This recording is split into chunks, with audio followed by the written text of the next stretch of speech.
అందరికీ నమస్కారం. Online Telugu teacher ఛానల్కి స్వాగతం. నేను మీ రామగీత. మీరు మీ పిల్లలకి తెలుగులో మాట్లాడించడానికి ఇబ్బంది పడుతున్నారా? అయితే ఈ వీడియో మీకోసమే. రోజుకి 10 తెలుగు వాక్యాలు మీ పిల్లల చేత చెప్పించడానికి ప్రయత్నించండి. అది ఎలా సాధ్యం? మరి చుట్టూ ఉన్న వాతావరణ ప్రభావం వాళ్ళపై ఉంటుంది కదా, వాళ్ళు ఇంగ్లీష్లోనే మాట్లాడతారు కదా. మరి ఈ చిన్న ప్రయత్నం మీకు ఒక పెద్ద అలవాటుగా మారుతుందని నేను అనుకుంటున్నాను. మరి అదేంటో చూద్దామా? అదేంటంటే, మీ పిల్లలు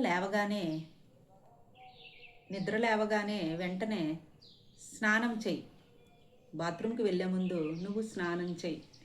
ఆ ప్రెజర్ అనేది ఆ పదం మీద ఒక ప్రెజర్ పెట్టండి. స్నానం చెయ్యి అనడానికి స్నానం చెయ్యి, బాత్కి స్నానం చెయ్యి అనే వర్డ్ని ప్రెజర్ పెట్టి వాళ్ళు ఇంగ్లీష్లో మాట్లాడిన ఆ పదాన్ని వాళ్ళకి మైండ్లోకి వెళ్ళేటట్టు చెప్పండి.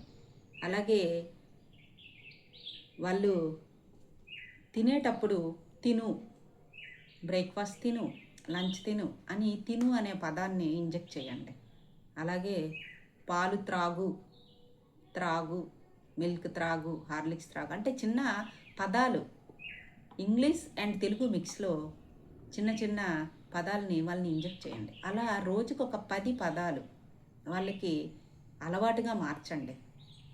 రోజు ఉదయం నుంచి పడుకునే వరకు వారికి ఒక 10 పదాలని వారి మైండ్లోకి ఇంజెక్ట్ చేస్తే అది అలాగా రోజు దాన్ని వాడుక పదంగా మారుస్తూ ఉంటే కొన్నాళ్ళకి వాళ్ళలో మార్పు వస్తుంది.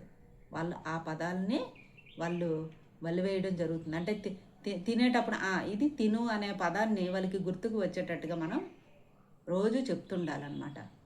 మరి ఈ చిన్న చిట్కా మీరు పాటించి చూడండి. మీరుకి ఇది పనిచేసిందో లేదో నాకు తర్వాత వీడియోలో కామెంట్ చేసి చెప్పండి. మరి అంతవరకు సెలవు. ధన్యవాదాలు. మీ రామగీత.